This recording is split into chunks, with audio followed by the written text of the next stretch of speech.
What if the greatest spiritual quest isn't about achieving perfection, but about realizing it's already here? What if the relentless human drive to fix, to mend, to improve, to make things better is predicated on a fundamental misunderstanding of reality itself? We spend our lives in pursuit of an ideal, a perfect body, a perfect relationship, a perfect career, a perfect world. We scrutinize, we criticize, we judge, constantly identifying flaws and deficiencies, convinced that happiness and fulfillment lie just beyond the next correction, the next upgrade, the next triumph over imperfection. This endless striving, while often masquerading as progress, can paradoxically become a source of profound dissatisfaction, anxiety, and a nagging sense of not-enoughness. But what if this entire paradigm is inverted? What if the universe, in its intricate dance of creation and destruction, joy and sorrow, light and shadow, is not a flawed masterpiece awaiting our touch, but an absolutely perfect unfolding of existence? This is the shocking, liberating truth revealed by one of the most profound and challenging mystical thinkers in human history, the great master Muhyiddin Ibn Arabi. Ibn Arabi, often hailed as the greatest Sufi master, presented a vision of reality so radical, so all-encompassing, that it continues to challenge philosophical and spiritual thought centuries after his time. At the heart of his teaching is the concept of Wahdat al-Wujud, the oneness of being. For Ibn Arabi, God is not separate from creation watching from a distance. Rather, God is the very being of all existence, immanent in every atom, every breath, every fleeting moment. Everything that exists is a manifestation, a unique facet, a perfect expression of the divine reality. Now, this isn't just a poetic metaphor, it's an ontological statement. It means that everything, precisely as it is exactly as it should be. Every apparent imperfection, every perceived flaw, every challenging circumstance is not a mistake or an error in a divine plan. Instead, it is a necessary, beautiful, and absolutely perfect expression of one of God's infinite attributes, one of the divine names. For Ibn Arabi, the universe is not a canvas with smudges that need to be cleaned. It is a living, breathing, self-actualizing artwork.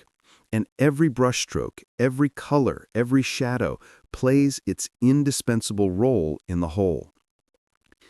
Let us delve deeper into this. Imagine a grand symphony. It contains crescendos and decrescendos, moments of profound harmony and moments of startling dissonance. If you were to isolate a single dissonant chord, you might judge it as imperfect. But within the context of the entire composition, that very dissonance might be crucial, building tension, providing contrast, leading to a more profound resolution. Removing it would not make the symphony more perfect, it would diminish its integrity and artistry. Similarly, in Ibn Arabi's view, every event, every form, every being in existence is like a note or a chord in the divine symphony. Each one, in its unique expression, perfectly contributes to the overall boundless composition of reality. Our human perception, however, tends to fragment this wholeness. We possess a dualistic mind designed to categorize, to differentiate, to judge. We label things as good or bad, beautiful or ugly, perfect or imperfect. But these are categories we impose upon reality, not inherent qualities of reality itself. A broken vase is, from one perspective, imperfect, but from another, it perfectly reflects its current state, its journey through time and space. It perfectly manifests the attribute of transience or change. An act of injustice, while morally reprehensible from our human ethical framework, simultaneously manifests a divine name, perhaps the Avenger, al-Muntaqim, or the Just, al-Adl, in a way that demands rectification. And the very act of rectification, of striving for justice, also manifests the divine name of justice. It is all part of the perfect, unfolding drama. Consider the concept of the divine names, al-Asma, al-Husna. God is known through his attributes, which manifest in creation. There is the all-merciful, the all-loving, the all-forgiving. But there is also the compeller, the avenger, the withholder. For Ibn Arabi, all these names are perfect. For mercy to be known, there must be suffering. For justice to be manifest, there must be injustice to be rectified. For compassion to arise, there must be need. Thus, the existence of what we perceive as imperfection or evil is not a flaw in God's creation, but a necessary condition for the manifestation of the fullness of the divine attributes. This is not to say we should embrace suffering or passively accept injustice. Far from it. Ibn Arabi's teaching is profoundly nuanced. Our human experience demands that we act, that we strive, that we seek to alleviate suffering and establish justice. But the source and motivation of our actions fundamentally shift. When we act from the understanding that everything is already perfect, ontologically, our actions are no longer driven by a frantic need to fix a fundamentally broken reality. Instead, they arise from a place of deep wisdom, compassion, and alignment with the inherent perfection.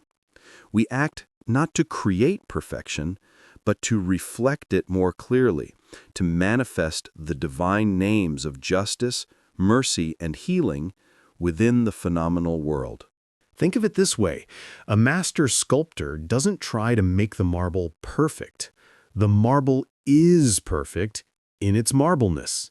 The sculptor works with the marble, revealing the form that is already latent within it.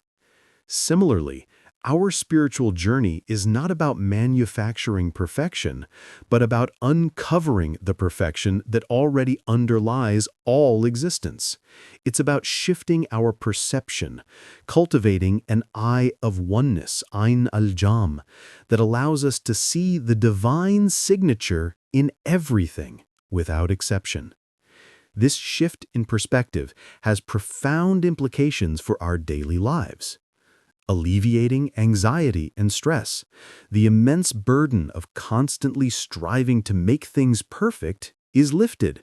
When you realize that the universe is already perfect in its unfolding, you can participate in life's drama with less personal anguish and more profound acceptance. Your efforts become an expression of your being, rather than a desperate attempt to compensate for perceived deficiencies. Enhanced compassion and forgiveness. If everyone and everything is a perfect manifestation of the divine, then judgment towards others, and indeed towards oneself, begins to dissolve. You see the divine in the flawed individual, the difficult situation. This perspective fosters a radical empathy, recognizing that every being is precisely what it needs to be in this moment, a unique reflection of God's vastness. Authentic and effective action. Actions no longer stem from a place of fear, lack, or egoic pride, but from a deeper wellspring of wisdom and peace. When you understand that imperfection is a necessary aspect of the whole, your engagement with the world becomes less about battling what shouldn't be and more about aligning with what is and harmonizing with its flow. Your efforts to improve are no longer a fight against reality, but a co-creation with it. Profound gratitude and inner peace. This realization cultivates a deep, unwavering gratitude for every single moment, every experience, every breath. Even challenges become opportunities for profound understanding and the manifestation of resilience, patience, and growth. A profound sense of all is well permeates your being, independent of external circumstances. This radical view does not deny the reality of suffering, pain, or injustice in our human experience. It simply recontextualizes it. Suffering is not a divine mistake. It is a teacher, a catalyst, a necessary part of the grand tapestry. It is through these experiences that certain divine names become manifest, and it is through our response to them, with compassion, wisdom, and active engagement, that we too become clearer mirrors of the divine. In essence, Ibn Arabi invites us to move beyond our fragmented, dualistic perception and to open to a holistic vision of reality. He challenges us to embrace the paradox that perfection is not a destination to be reached, but the very ground upon which we stand. Our journey is not about creating a perfect world, but about seeing the perfection that already exists in ourselves, in others, and in the intricate dance of the cosmos. This is the ultimate secret, the hidden truth that can transform your entire existence. The universe isn't broken. It's a living, breathing masterpiece, perfect in every detail. Your task, if you choose to accept it, is to open your eyes and truly see. What would your life be like if you truly embraced the idea that everything is already perfect? How would your striving change? How would your relationships transform? I invite you to ponder this profound truth, to allow its radical implications to seep into your consciousness, and to see the world anew,